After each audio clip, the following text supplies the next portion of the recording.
Well, I know this video seems really random, it's because it is, but I recently got hooked on a YouTube channel that does videos in the Toronto region. I'll hopefully remember to link it in the cards. And he'll do these ride videos, they call them POV walk, because he walks around into the station and then boards trains. Subway trains, streetcars, whatever. I'll talk more about that. And he'll just go everywhere, and there are tons of different ways to make journeys on the system. And I thought it was really cool, and I just couldn't stop watching those videos. And now we're here. The gears in my brain have turned, and eventually we are now here at this video. There's another channel that I've watched about a year after COVID started called RM Transit. He does videos very similar to mine where he stands there and talks to the camera, but it's way more general. He'll talk about any transit agency or any sort of issue, or he'll explain what is the difference between, I don't know, streetcar, light rail, metro, light metro, why you should do this, why you shouldn't do this, how to increase frequency, all that sort of stuff. And his videos are really good. I've always liked how he does the videos. Well, anyways, he lives in Toronto, and he used to live in Vancouver, Canada, so he's a true Canadian and knows it very well. And he mentions Toronto a lot. And then I discovered that first channel that I was talking about, where you actually get to see the vehicles in action, and he rides the trains everywhere. Yeah, we have a long ways to go if we want to be as good as Toronto. The main transit agency running through Toronto is the TTC, Toronto Transit Commission. Basically, it's the same thing that TriMet is to the Portland region. Tri-County, Metropolitan, yeah.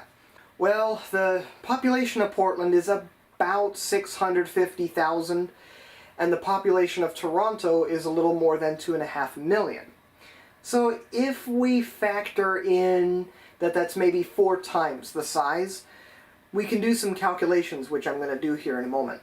So the first thing I'll do is I'll divide the Toronto numbers by 4 to see what we could be doing if we scale Toronto to the population of Portland.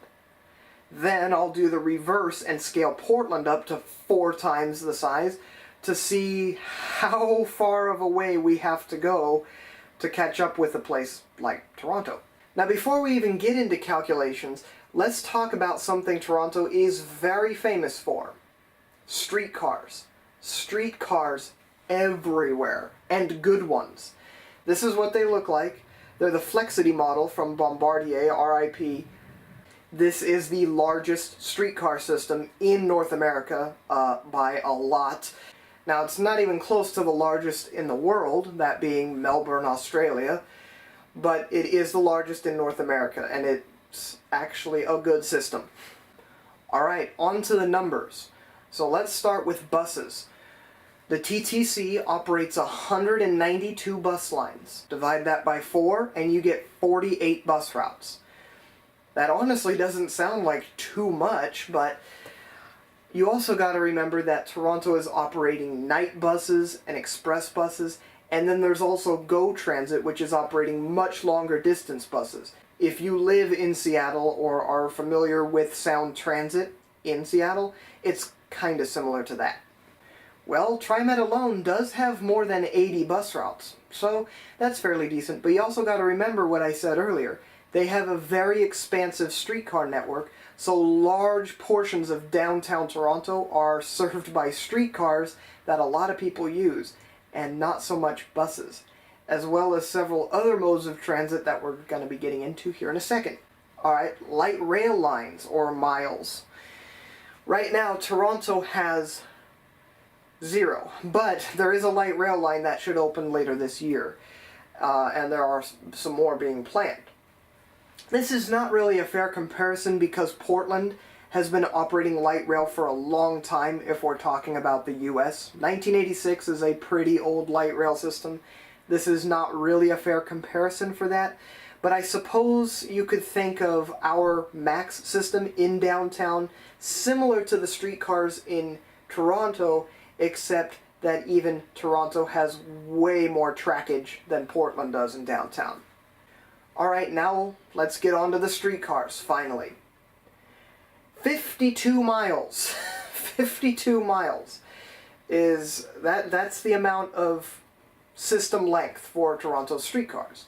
Divide that by 4 and you get 13 miles. The Portland streetcar is the largest modern streetcar system in the US, and it's a little over 7 miles. Honestly, we don't have that much further to go to be fairly equal, but we'll do more calculations on that in a second. Alright, so let's cheat a little bit because the TTC does not operate the commuter trains, which I don't even know if those are really considered commuter trains. That would just be more like regional rail, as they literally connect cities with other cities. Similar to how Amtrak does it, but the stops are closer than Amtrak's would be. Anyways, this is going to be about the GO trains. Also, take a look at the GO trains. Yeah, I am very jealous. I wish we had stuff like that here. And we are surrounded by cities that do. Seattle has these exact trains, except used for the Sounder train. San Francisco, the Caltrain, uses these same double-deck trains. We easily could be doing stuff like this here, but we're not. Yeah, GO Transit, GO Trains, 327 miles. Divide that by 4 and you get 81.75 miles if you scaled that down to the Portland area. 81.75 miles of regional trains. These trains go way outside the city of Toronto, way outside. That is something I think is severely lacking in the Portland area, is being able to travel to other cities by train. You pretty much have to go on I-5. And finally, the TTC subway. Right now it's 47.8 miles. That's the system length for the subway. Divide that by 4 and you get 11.95, say 12 miles. Portland could easily have a 12-mile subway, but we don't, because of course we don't. Okay, so now let's do the calculations the other way. Let's see how big of shoes Portland would need to fill to catch up with a city like Toronto. We already have a decent network of buses and light rail. They can take you places that you would otherwise, you don't really need a car to live in many areas of Portland. That's great. Even though I do think there are some express bus lines that I think we definitely need to be constructing, and longer range stuff like that, which we don't have, and plenty of other cities do. But let's focus on streetcar. Well, firstly, we have the largest, oldest, and highest ridership modern streetcar line in the United States. It opened in 2001. So it's the largest at 7.2 miles. Multiply that by 4, you get 28.8 miles, which isn't even close to what Toronto is. Remember, they were over 50 miles. Yeah, so we could be improving by doubling, almost, our system length. Projects are underway to expand the streetcar, but I do have a couple of problems with them, but I might talk about that in a separate future video.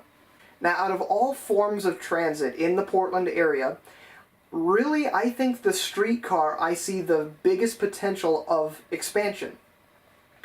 Just simply because there are a lot of neighborhoods it could serve, and I think it's already becoming a staple of Portland, just as the MAX has been for a couple of decades. And I think if we make the system bigger, better, and I think, most importantly, make more sense, I think you're golden. But I'm going to do a separate video on how to make a decent streetcar system in the future. I am working on this huge project of streetcars, and it'll be after that. It's a ways into the future, but it's something to look forward to. I have plenty of ideas floating up in my head of how to make a good streetcar system, modern streetcar system. So now let's talk about commuter rail. Now TriMet does operate the commuter rail service. If you're not from Portland, and even if you are from the general area, you may not even know about the West commuter rail. Yeah, it's because it's has issues. It is a diesel train, just like the GO trains up in Toronto, but those are supposed to be undergoing electrification in the not too distant future. But that's a different story. And I've already talked about my issues with the West twice, and I have more ideas up in my head on how to improve it big time, as well as getting more train lines everywhere.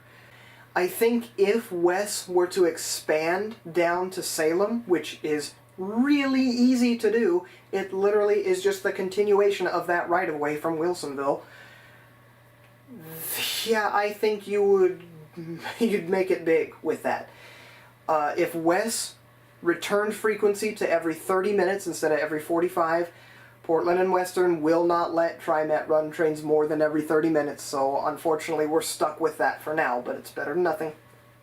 If you ran all the trains to Salem and to Beaverton, that would be great. And also using an also already existing and already in use by Amtrak route from Union Station into Salem Station, that would be really nice as well, with some infill stations, more like a commuter train.